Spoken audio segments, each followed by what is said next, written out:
Hello everyone, welcome to my General Hospital official channel. I hope everyone is having a wonderful day.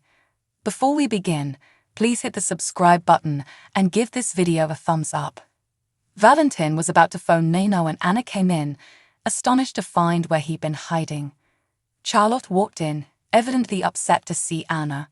Valentin agreed when she requested to go meet Jake at the park. Valentin apologized to Anna for keeping the house hidden, but he wanted to make sure it didn't fall through first. Charlotte listened in as Valentin explained that he'd purchased the house for them after the fire, and he admitted that he should have discussed it with her. Charlotte reflected on the day she received the tarot cards and the letter from Victor. Victor voiced his concern for Valentin in the letter, believing Valentin had lost the value of family since his relationship with Anna. Victor went on to say that Anna was deceiving Valentin and that she wasn't who she appeared to be. He told Charlotte not to trust Anna since she was the only one who could save Valentin from Anna. He'd advised her to utilize the tarot cards with caution and signed off as her ally and loving grandfather. Back in the present, Charlotte overheard Valentin apologize to Anna for his deteriorating circumstances. He confessed that Charlotte required his complete care, thus asking Anna to move in wasn't the ideal time. Anna understood, and she admired his affection for his daughter. He'd promised that they would be able to live together as soon as everything was in order. Charlotte watched as Anna and Valentin kissed, and she remembered Victor's letter. Spencer and Trina returned to their hotel room after an enjoyable visit to the Metropolitan Museum of Art. Spencer insisted on doing whatever for her as they kissed and made their way to the bed. They grieved having to leave New York that day after making love. Trina enthused about their private Met tour and how she'd learned to see art through the eyes of the artists. Spencer informed her that he had enjoyed watching her in her element and that she had completed parts of me I never knew needed completing.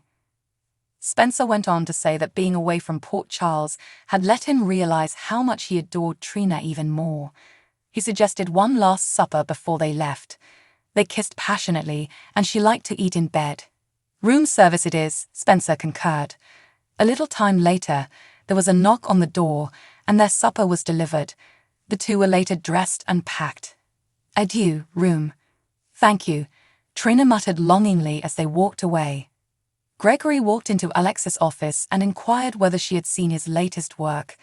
She vowed to read it as soon as she had time, but he still sent her a paper copy. He walked away, and she unintentionally knocked the stack of papers to the floor.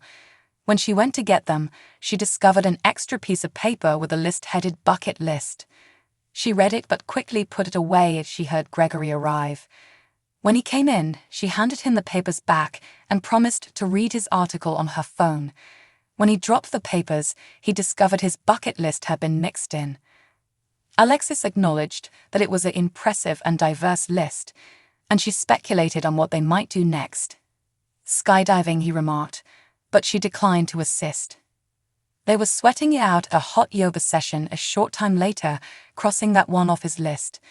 When the class was ended, she admitted that it had been better than she had anticipated.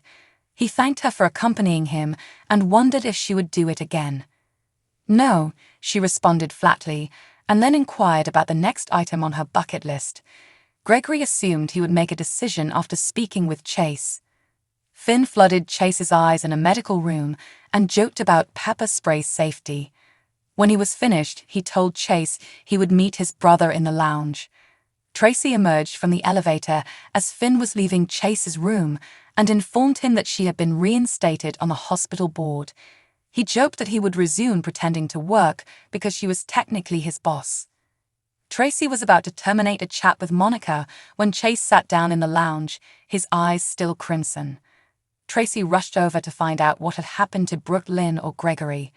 He admitted it was merely pepper spray and demanded to know what she knew that he didn't. Tracy notified Chase that Gregory had ALS just as Finn approached, after much prodding from Chase. Finn tried to calm Chase down, but Chase was furious to find that Gregory's illness had gone unnoticed for so long. Tracy apologized, as she had assumed he had, and he stormed out. Finn went into an exam room for solitude, but Tracy followed him and apologized profusely.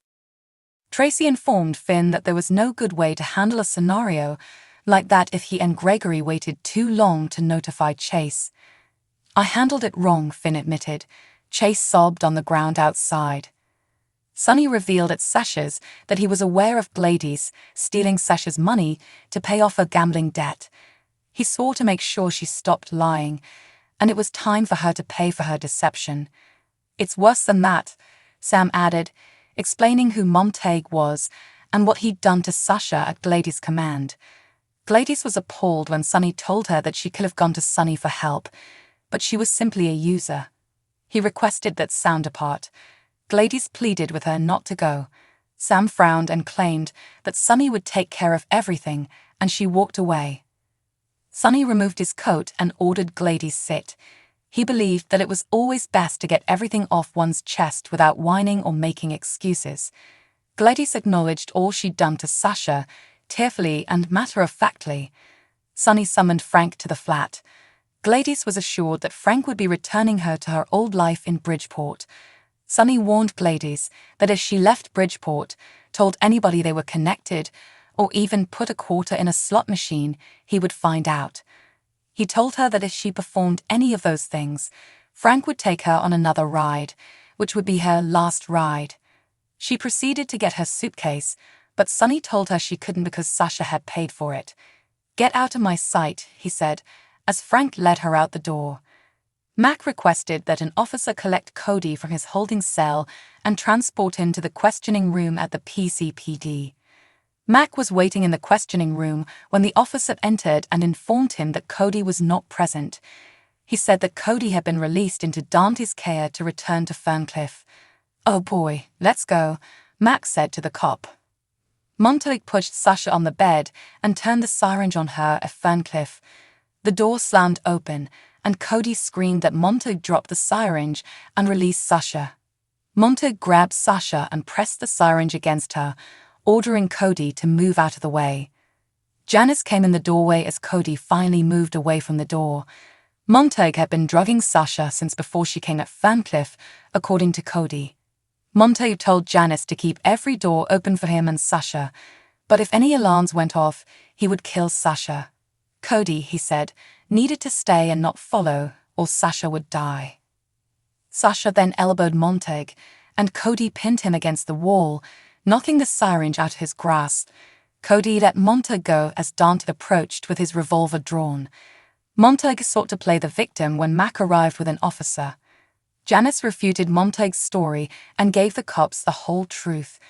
As they returned to the hospital room, the officer handcuffed Montague and Dante, read him his rights. "It's finally over," Cody announced. Sasha hugged Cody and thanked him. Janice apologized to Sasha, but she was assured that Montague had duped many people. Dante stated to Mac, inside the hospital room, that when Montague left Ferncliff, Cody wanted to follow, but Dante forced him to stay so that Dante could follow. Instead of leaving, Montague had pulled down a dirt road near the Ferncliff entrance and abandoned his car to return. He went on to say that Cody had done a fantastic job and that Montague would be gone for a long time. Sasha thanked Cody for believing in her and acknowledged she was worried Montague would get away with it. Gladys, Cody told her, would not get away with it either. Dante exited the room, and Sasha expressed her gratitude for Dante's and Sam's assistance. Cody took advantage of the situation by returning to the room and taunting Montague. The doctor responded that his lawyers will get him out of the situation. Cody refused, but just in case, he hit him in the gut. Dante and Mac returned to the room, and Montague realized they'd witnessed Cody assault him once more. "I saw nothing," Dante said, and Mac concurred. Mac requested that Montague be prepared for transfer back to the PCPD for attempted murder, among other things. Cody and Dante approached Sasha and asked if she was ready to leave. "Can we go?" she inquired. "Absolutely," Dante responded, as Sasha and Cody exited Ferncliff. So what do you guys think about this update? Let me know in the comments below. And if you like my videos, please press like and subscribe for more. I'll see you guys next time.